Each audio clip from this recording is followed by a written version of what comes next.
आज के इस क्लास में हम समझेंगे जो टाइडल हाइपोथेसिस है, जेम्स और जीन्स की टाइडल हाइपोथेसिस। ठीक है, जेम्स और जीन्स की टाइडल हाइपोथेसिस। ठीक है, इसका जो ज्वारीय सिद्धांत है, इस सिद्धांत को हम देखेंगे और जेफरे ने इसमें क्या किया वो भी हम समझेंगे।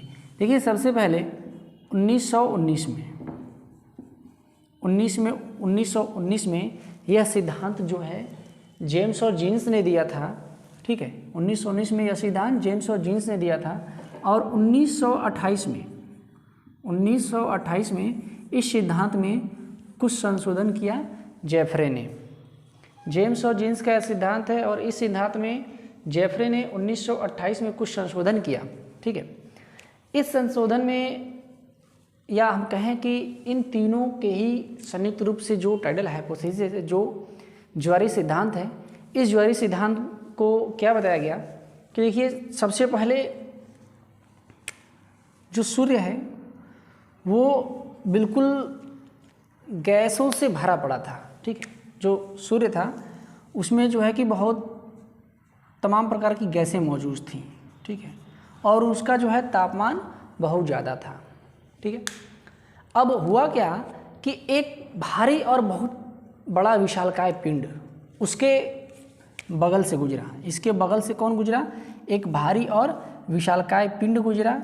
ठीक है, ये मान लीजिए एक भारी और विशालकाय पिंड है, ये गुजरा इस सूर्य की, इस तारे के बगल से। तो ये कहा गया कि जब ये पिंड गुजरा तो इस पिंड की जो गुरुत्वाकर्षण शक्ति थी, ठीक है, इसका जो ग्रेविटेशनल फोर्स था, ठीक है, जो गुरुत्वाकर्षण शक्ति थी, इस गुरुत्वाकर्षण शक्ति के कारण जो सूर्य का बाहरी आवरण था, ठीक है, जो सूर्य का बाहरी आवरण था वो जो है सरकने लगा धीरे धीरे, मतलब उसमें उभार आने लगे। इसके गुरुत्वाकर्षण शक्ति के कारण जो है वो खींचने लगा और ऐसे खींच करके जो है कि एक बहुत ज़्यादा जो है कि पतले लंबा आकृति में ऐसे करके हो गया और इसमें से टूट करके अलग अलग तारे बन गए, अलग अलग पिंड बन गए, अलग अलग प्लेनेट आप कह लें कि बन गए। ठीक है, तो इन्होंने कहा कि देखिए, जब एक विशालकाय पिंड इस गैसीय सूर्य के पास से गुजरा तो इसमें कुछ इस प्रकार की हलचल हो गई। ठीक है, इसमें कुछ इस प्रकार की हलचल हुई और इस प्रकार का इसमें उभार आना शुरू हो गया। ठीक है, कुछ इस प्रकार का उभार आना शुरू हो गया। ठीक है, आप इसको इस तरीके से समझ सकते हैं। ठीक है, ऊपर का जो भाग था ये ऐसे खींचे चला गया और ये खींचते हुए पूरा क्या हो गया, लंबा ऐसे जो है फैल गया और फैलने के बाद इसमें कई सारे पिंड जो है टूट करके अलग हो गए।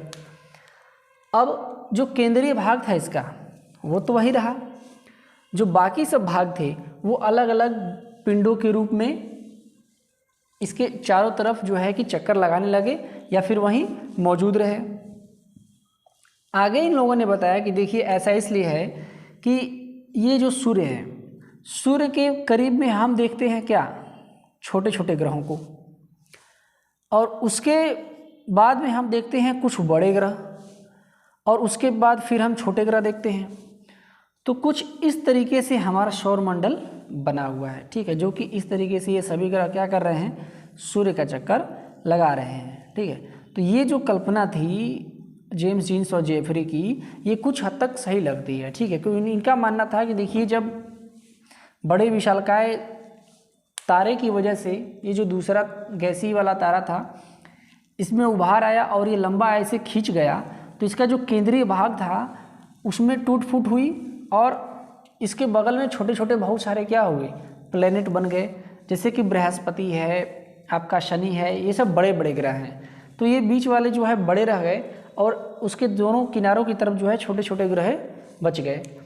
इसमें एक और बात आती है, जो बृहस्पति और मंगल ग्रह के बीच में जो दूरी है, बृहस्पति और मंगल ग्रह के बीच की दूरी बहुत ज़्यादा है और उन दोनों के बीच में कोई ग्रह नहीं है, लेकिन मंगल और बृहस्पति, इनके बीच में दूरी बहुत ज़्यादा है मगर इनके बीच कोई ग्रह नहीं है। ये बताया गया कि इनके बीच में जो है बहुत सारे क्षुद्र ग्रह पाए जाते हैं। तो इसी सिद्धांत में यह कहा गया कि देखिए, जो सब बचे, जो बाकी के कण बचे, टूटे तो सब अलग अलग सब बिखरे, लेकिन जो बाकी के कण बचे वो उनको बाकी के पिंडों ने क्या कर लिया, अपनी गुरुत्वाकर्षण शक्ति के कारण, अपने ज्वारीय शक्ति के कारण, ठीक है, अपनी टाइडल फोर्स के कारण अपने तरफ खींच लिया। तो इसमें यही बात कही गई कि मंगल और बृहस्पति, इनके बीच में जो ये क्षुद्र ग्रह पाए जाते हैं वो इसी का परिणाम है कि ये कोई ग्रह नहीं बने, बल्कि दोनों की टाइडल फोर्स के कारण जो है आ करके बीच में रुक गए हैं और एक पूरा ऐसी पट्टी इनकी, छोटे छोटे हैं, इनकी पट्टी बन गई है।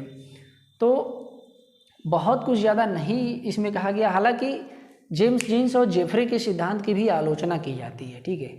कुछ बात सही लगती है, जैसे कि जब आप सौरमंडल की स्थिति को देखेंगे तो लगेगा कि हाँ ये लोग सही बोले, लेकिन फिर भी इनके सिद्धांत की आलोचना की जाती है और ये कहा जाता है कि इनका सिद्धांत वास्तविक रूप से जो है सत्य नहीं है।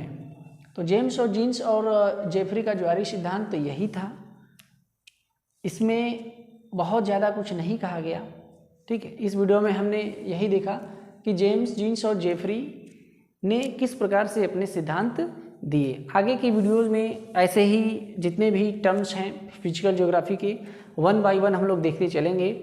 ये पूरी सीरीज फिजिकल ज्योग्राफी की फर्स्ट सेमेस्टर की कंप्लीट होगी।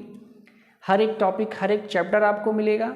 इसी तरीके से सेकेंड सेमेस्टर में ह्यूमन ज्योग्राफी है, उसकी भी सीरीज़ कंप्लीट कराई जाएगी और हर एक टॉपिक, हर एक चैप्टर आपको मिलेगा। तो चैनल को सब्सक्राइब करिएगा, सब्सक्राइब करने का कोई पैसा नहीं लगता, ठीक है। और बेल आइकन जरूर दबाइएगा ताकि जब अगली वीडियो आए तो उसकी नोटिफिकेशन आप तक तुरंत पहुंच जाए।